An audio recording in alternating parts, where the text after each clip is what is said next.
अब मैं निरंजन के पास आती हूँ। निरंजन, कभी हम लोगों ने सोचा नहीं था कि इस तरीके से एक नेता प्रतिपक्ष के खिलाफ इस तरीके के कमेंट्स टीवी डिबेट में आ सकते हैं। और क्या ये सुनकर अब डर भी नहीं लगता? डर इसलिए क्योंकि अगर टीवी डिबेट में अगर इस तरीके से धमकी मिल रही है और जिस तरीके से राहुल गांधी दिलेरी से सारे इश्यूज को उठा रहे हैं और वो खुलेआम घूमते हैं, लोगों के बीच में जाते हैं, कई बार होता है सिक्योरिटी का भी वो ध्यान नहीं रखते क्योंकि लोगों को उनको लोगों से मिलना है। ये कितना बड़ा अब खतरा हो गया है, क्योंकि उस टीवी डिबेट में बैठा हुआ बीजेपी का प्रवक्ता अभी तक गिरफ्तार नहीं हुआ। पिनाराई विजयन की पुलिस ने अभी तक उसको अरेस्ट नहीं किया। लेकिन मुझे लगता है कि अगर ये चीज रिपीट होती है किसी और प्रोग्राम में या इस तरीके की फिर से अगर चीजें होती हैं, तो ये कितना बड़ा खतरा है इस समय राहुल गांधी के लिए। चाहे वो अदानी का मुद्दा हो, चाहे वोट चोरी का मुद्दा हो, कोई भी मुद्दा हो, वो जमकर इस समय मोदी सरकार को सवाल पूछ रहे हैं। तो क्या इस समय टीवी का डिबेट तो रिस्की हो ही रहा है, लेकिन साथ में राहुल गांधी की जान पर एकदम ऐसा लग रहा है कि बना येस। जी बिल्कुल, देखिए, भाजपा ने फिर से एक बार साबित कर दिया कि भाजपा प्रभु राम की नहीं नथुराम की भक्त है। और नथुराम की परंपरा को आगे चलाते हुए ये केरला के प्रवक्ता ने उनकी जो टिप्पणी की है या धमकी दी है राहुल गांधी को सीधे तौर पे, ये उसी में आती है। इसके ऊपर मेरे पहले जो आपके हमारे मेहमान है वो कह रहे थे कि इसके ऊपर कोई कार्रवाई भाजपा क्यों नहीं लेती। आपको याद होगा, प्रज्ञा सिंह ठाकुर ने कहा था कि एटीएस के चीफ हेमंत करकरे की मृत्यु उन्होंने शराब दिया इसलिए हुई थी। तो और गांधी जी के बारे में भी कुछ कमेंट किए थे। तब प्रधानमंत्री ने सिर्फ इतना ही कहा था कि मैं दिल से उनसे माफ नहीं करूंगा। तो दिल की तो बात आती ही नहीं है क्योंकि उनको दिल है ही नहीं, वो नॉन बायोलॉजिकल है, वो खुद कह चुके हैं। तो भाजपा इसके ऊपर कोई कार्रवाई नहीं करेगी और ये परंपरा बनी रहेगी। दीनदयाल उपाध्याय की हत्या के बाद बलराज मधोक ने एक किताब लिखी थी और उस किताब में उन्होंने पहले 10 पन्नों में लिखा था कि संघ को लत लगी है हत्या करने की। ये उनका लफ्ज है, जो जनसंघ की फैक्ट फाइंडिंग कमेटी के चेयरमैन बनकर गए थे वहां पे। तो संघ को हत्याओं की लत लगी है, मतलब इस सोच की तरफ से सबसे पहली हत्या महात्मा गांधी की हुई है। आज राहुल गांधी को जान की धमकी देने तक ये पहुंचे हैं। तो वाकई में राहुल गांधी की जान को खतरा है, इसमें कोई दो राय नहीं है। वो तो खुलेआम घूमते हैं, हमने देखा भारत जोड़ो यात्रा में।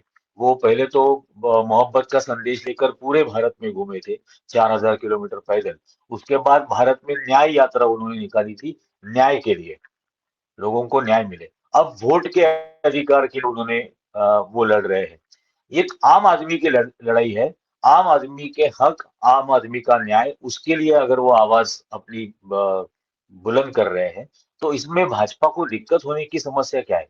इसलिए भाजपा को समस्या यही आती है कि प्रधानमंत्री के जो इर्द गिर्द रहने वाले दोस्त हैं, उन दोस्तों के हितों के अगर आड़ राहुल गांधी आते हैं, तो एक फैसिस्ट, एक ऑटोक्रेट किसी भी हद तक जा सकता है। और उस ऑटोक्रेट को खुश करने के लिए उसके जो फॉलोअर्स है वो इस किस्म की कमेंट करते रहेंगे। अब जो पहले भी बात हुई वो बिल्कुल सही है, इसके खिलाफ पहले तो कोर्ट ने सू मोटो कॉग्निजेंस लेना चाहिए। कोर्ट पद्मावती नाम के एक फिल्म के लिए कॉग्निजेंस लेती है, उसकी सुनवाई करती है। अर्णब गोस्वामी को अरेस्ट होती है तो रात को 12:30 बजे उसको जमानत देने के लिए सुनवाई करती है। राहुल गांधी आज इस देश के सबसे बड़े नेता है, नरेंद्र मोदी से भी बढ़कर बड़े नेता है। राहुल गांधी 60% विपक्ष को रिप्रेजेंट करते हैं, नरेंद्र मोदी 30-35% सत्ता में रहने वाले लोगों को रिप्रेजेंट करते हैं। तो राहुल गांधी विपक्ष के नेता होने की वजह से भारत के सबसे बड़े नेता है। ऐसे नेता को इस किस्म की धमकी एक भाजपा का प्रवक्ता टेलीविजन चैनल पर पब्लिक डोमेन में दे रहा है, तो इसका सबसे पहले संज्ञान तो कोर्ट ने लेना चाहिए, पुलिस ने लेना चाहिए, वहां की सरकार ने लेना चाहिए। और मैं तो कहूंगा कांग्रेस पार्टी की तरफ से पूरे देश भर में इसके खिलाफ एफआईआर होनी चाहिए। कर्नाटक की पुलिस जाकर उसको अरेस्ट करके लेके आए, रखे कर्नाटक की जेल में, जब अन्य राज्यों में इसके खिलाफ कार्रवाई होनी चाहिए। हिम्मत कैसे होती है इस किस्म से किसी की जान लेने की धमकी आप दे रहे हो? लेकिन इसके लिए जो भी कानूनी प्रावधान है उसके तहत इसके खिलाफ सख्त से सख्त एक्शन होनी चाहिए। इसमें कोई अचरज मानने की बात नहीं है कि ऐसे कैसे धमकी दी जा सकती है। ये उनकी फितरत है और ये उनकी फितरत गांधी जी की हत्या से अभी तक आ रही है। तो और उनको कोई शर्म और हया नहीं है। महात्मा गांधी की हत्या करने में उनको कोई शर्म और हया नहीं लगी थी। उनको डर नहीं लगा था। पूरी दुनिया में सबसे पॉपुलर और सबसे प्रिय नेता थे महात्मा गांधी। उसके बावजूद उनकी हत्या करने में वो हिचकिचाए नहीं। तो राहुल गांधी तो महात्मा गांधी से छोटे ही हैं, तो किसी की भी हत्या करने से ये हिचकिचाएंगे नहीं। लेकिन इससे सावधान, मतलब सावधानगी बरतने की जरूरत है। और कांग्रेस पार्टी ने, भले केरला गवर्नमेंट नहीं ले रही हो, कांग्रेस पार्टी की तरफ से इसके खिलाफ जितनी जगह हो सके एफआईआर होनी चाहिए।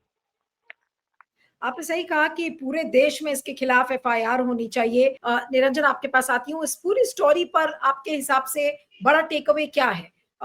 एक तरफ मीडिया है, दूसरी तरफ बीजेपी के प्रवक्ता हैं, और तीसरी तरफ जो स्टोरी है अपने आप में कि आप एक नेता प्रतिपक्ष को इस तरीके से एक टीवी डिबेट में धमकी देते हैं। जी निरंजन। जी देखिए, अभी मेरे पहले प्रेम कुमार जी ने कहा और सिंह साहब ने भी यहाँ पर बात की।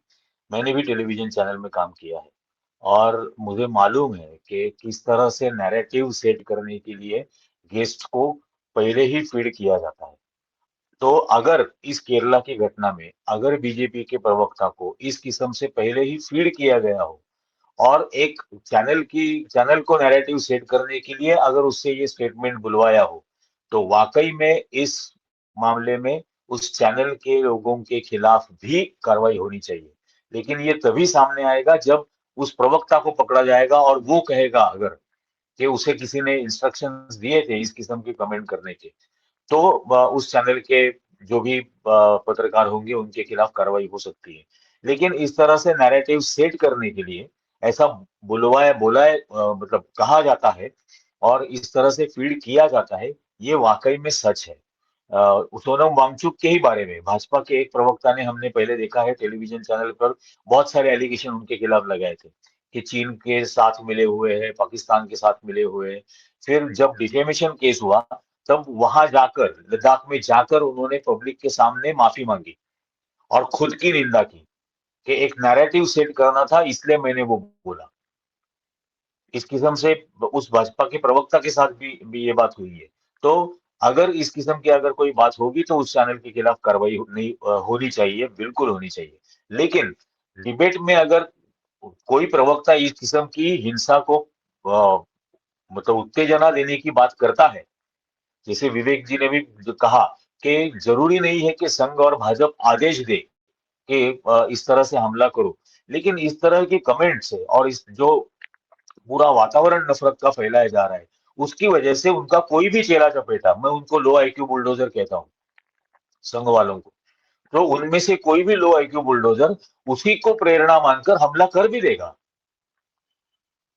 तो इसलिए उस वक्त जब ये कमेंट हुई प्रवक्ता की तरफ से, तो तुरंत उस एंकर ने ऑब्जेक्शन लेकर उसका मुंह बंद करना चाहिए था, उसका माइक म्यूट करना चाहिए था या उसको डिबेट से निकाल देना चाहिए था। ये ये तो जिम्मेदारी बनती है उस चैनल की जो उन्होंने नहीं निभाई। बिल्कुल। अगर फीड नहीं किया है तो ये भी जिम्मेदारी उन्होंने नहीं निभाई। तो हम जो कह रहे हैं, वाकई में जो कॉन्स्टिट्यूशन में लिखा है कि 3 स्तंभ है और हम मीडिया वाले कहते हैं हम सेल्फ प्रोक्लेम्ड, हम चौथा स्तंभ है। तो उस स्तंभ की जिम्मेदारी निभाने में अगर हम कहीं कोताही बरत रहे हैं, तो इसमें वाकई में सारे एडिटर्स गिल्ड को बैठकर सोचने की पर अभी मतलब मजबूर होना पड़ेगा कि किस तरह से इस किस्म की नफरत को फैलाने से हम रोक सकेंगे। ये फैल तभी सकती है जब नफरत उस मीडिया हाउस उसको एम्पलीफाई करता है या उसको बिल्कुल। ब्रॉडकास्ट करता है। बिल्कुल। बिल्कुल। तो हमारी जिम्मेदारी अब तय करने के लिए मीडिया ने खुद अंतर्मुख होकर इंट्रोस्पेक्शन करना बहुत जरूरी है। ये उसमें दूसरी बात। तीसरी बात, कानूनी तौर पर अगर भले केरला सरकार नहीं कार्रवाई करती है, लेकिन कांग्रेस पार्टी की तरफ से केरला में और केरला के बाहर अन्य राज्यों में भी इसके खिलाफ एफआईआर होनी चाहिए, इसके खिलाफ सख्त से सख्त कार्रवाई कर देनी चाहिए।